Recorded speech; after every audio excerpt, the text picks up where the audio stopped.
Hello students, आज से हम क्लास 12 के फिजिक्स के एमसीक्यू क्वेश्चन स्टार्ट करने वाले हैं और चैप्टर नंबर हमारे पास है 11।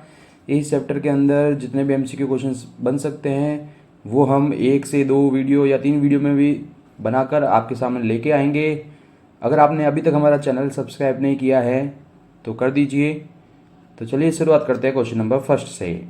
तो क्वेश्चन नंबर फर्स्ट है कि इलेक्ट्रॉन को धातु पृष्ठ से बाहर निकालने के लिए न्यूनतम ऊर्जा की आवश्यकता होती है और उस ऊर्जा को हम क्या कहते हैं। तो ऑप्शन नंबर फर्स्ट है कार्यफलन, सेकंड ऑप्शन है बल, थर्ड ऑप्शन है ऊष्मा और फोर्थ ऑप्शन है ताप। तो इसका आंसर होगा हमारे पास कार्यफलन।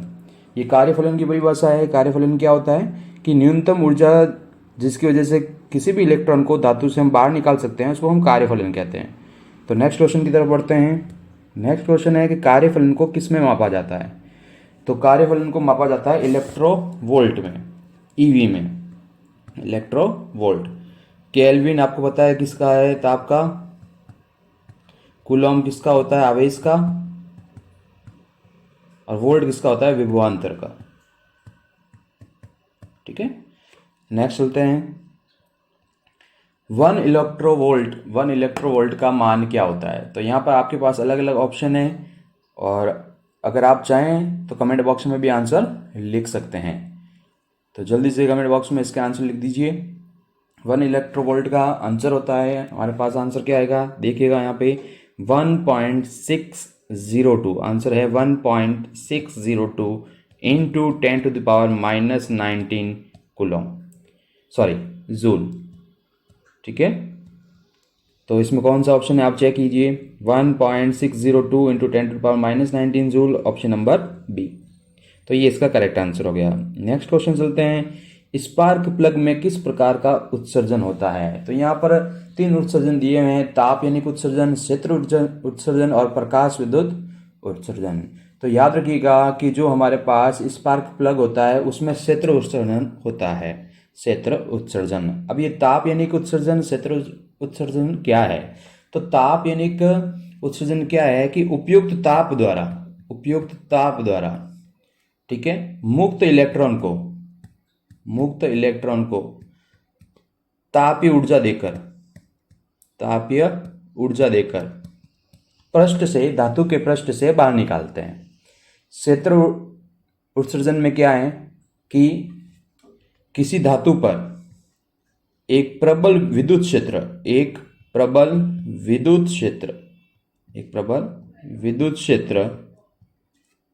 ठीक है, जो प्रबल होना चाहिए, इलेक्ट्रॉन को धातु पृष्ठ के बाहर ला सकता है। तो इसमें क्या, एक प्रबल विद्युत क्षेत्र लगाने पर इलेक्ट्रॉन क्या हो सकते हैं, धातु के पृष्ठ से बाहर आ सकते हैं। तो उसको क्षेत्र उत्सर्जन कहते हैं। तो स्पार्क प्लग में क्षेत्र उत्सर्जन होता है, ये याद रखिएगा। अब प्रकाश विद्युत उत्सर्जन, तो इसमें आपको पता ही है कि एक फिक्स आवृत्ति का जो विकिरण होगा वो क्या करता है, इलेक्ट्रॉन को पृष्ठ से बाहर लेकर आता है। वो इलेक्ट्रॉन को पृष्ठ से बाहर लेके आता है, तो उसको प्रकाश विद्युत उत्सर्जन कहते हैं। ठीक है, नेक्स्ट क्वेश्चन है हमारे पास। पराबैंगनी किरणों को जिंक पट्टी पर डालने से उस पट्टी से कौन से कण उत्सर्जित होते हैं। तो यहाँ पर धनावेशित कण उत्सर्जित होते हैं क्या, या ऋणावेशित होते हैं, या उदासीन होते हैं, या इनमें से कोई नहीं होता है। तो आपको इन चारों में से आंसर देखना है। तो इसका करेक्ट आंसर होगा ऋण आवेशित। इसका करेक्ट आंसर क्या होगा, ऋण आवेशित। ये है हमारे पास करेक्ट आंसर। धनावेशित नहीं होगा, ऋण आवेशित होगा, क्योंकि मुक्त इलेक्ट्रॉन्स होते हैं। ठीक है, तो यहाँ पे याद रखिएगा ऋण आवेशित कण उत्सर्जित होते हैं। दहलीय आवर्ती का मान किस पर निर्भर करता है। ये आपके पास ऑप्शन आ गए, पदार्थ की प्रकृति पर, प्रकाश की मात्रा पर, माध्यम पर, या इनमें से कोई नहीं। तो आपको याद रखना है जो दहलीय आवर्ती होती है वो हमेशा पदार्थ की प्रकृति पर निर्भर करती है। तो ये आपको याद रह जाएगा, दहलीय आवर्ती पदार्थ की प्रकृति पर निर्भर करती है। नेक्स्ट क्वेश्चन देखते हैं। क्वेश्चन हमारे पास निम्न में से सत्य है कि प्रकाशिक धारा उत्सर्जित होने वाले प्रति सेकंड इलेक्ट्रॉनों की संख्या के अनुक्रमानुपाती का मतलब आप समानुपाती समझ सकते हैं। तो क्या ये समानुपाती होगा या नहीं होगा। तो ये ऑप्शन, ये जो आपके पास सेंटेंस दिया हुआ वो करेक्ट है, ये सत्य करेक्ट है, ये ध्यान रखिएगा, सत्य है। ठीक है, प्रकाश विद्युत धारा और प्रकाश की तीव्रता समानुपाती होती है, ये भी आपको याद रखना है। उत्सर्जित होने वाले प्रति सेकंड प्रकाशिक इलेक्ट्रॉनों की संख्या आपतित विकिरण की तीव्रता के समानुपाती होती है। क्वेश्चन क्या है, ये पॉइंट क्या बोल रहा है कि प्रति सेकेंड प्रकाशिक इलेक्ट्रॉन, जो कि फोटॉन्स बोल सकते हैं, तो जो इलेक्ट्रॉन्स निकल रहे हैं वो आपतित विकिरण की तीव्रता के समानुपाती होते हैं या नहीं होते, ये आपको देखना है। तो ये भी करेक्ट आंसर है, ये सत्य है। तो ये दोनों ही सत्य है, तो इसका आंसर क्या आएगा, सी। ए और बी दोनों ही सत्य है। नेक्स्ट देखते हैं, नेक्स्ट है इनमें से कौन सा असत्य है। तो प्रकाशिक इलेक्ट्रॉन की गतिज ऊर्जा आपतित विकिरण की तीव्रता पर निर्भर करती है। तो ये ऑप्शन क्या है, रॉन्ग है। रॉन्ग होने का मतलब ये जो सेंटेंस है वो असत्य है। क्यों है कि वो तीव्रता पर निर्भर नहीं करती है। जो इलेक्ट्रॉन की गतिज ऊर्जा है वो हमेशा आवर्ती पर निर्भर करती है। ये चीज याद रखिएगा। पिछले वाले ऑप्शन में और इसमें ऑप्शन में अंतर है, देखिएगा, वापस देख सकते हैं। यहाँ पे क्या बोल रहा है, इलेक्ट्रॉन की संख्या। तो जो इलेक्ट्रॉन की संख्या होगी, इलेक्ट्रॉन की संख्या, जो मुक्त इलेक्ट्रॉन है उनकी संख्या समानुपाती होती है हमेशा तीव्रता की। ये चीज याद रखनी है।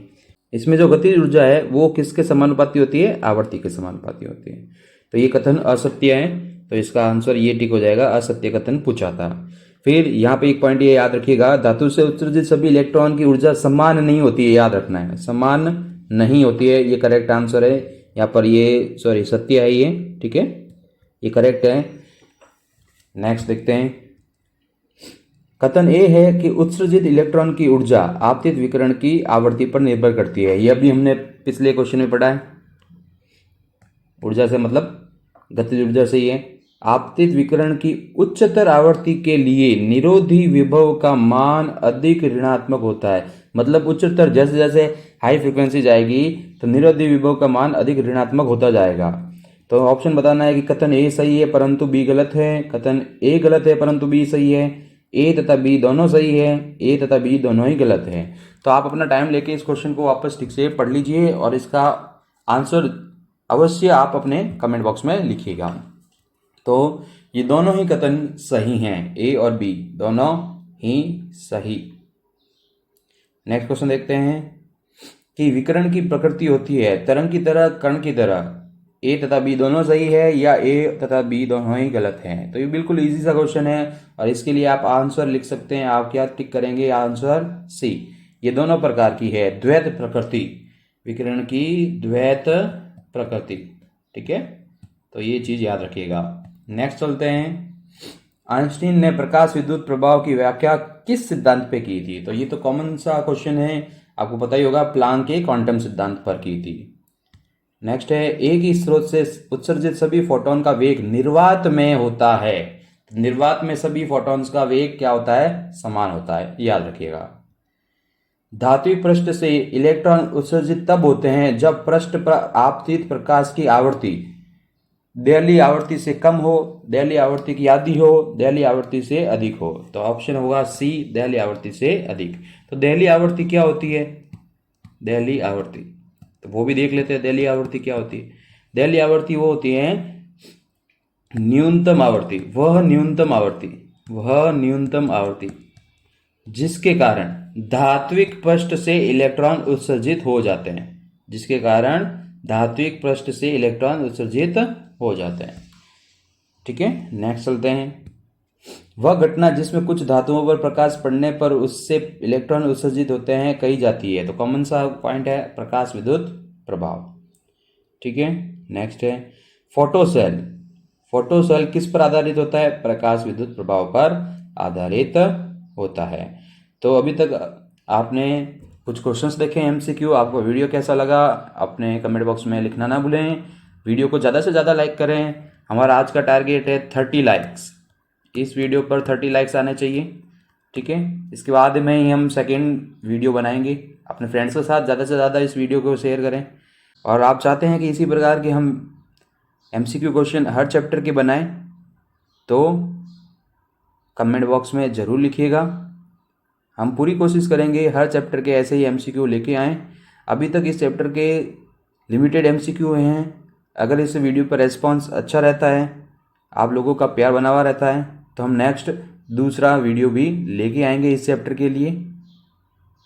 Thanks for watching.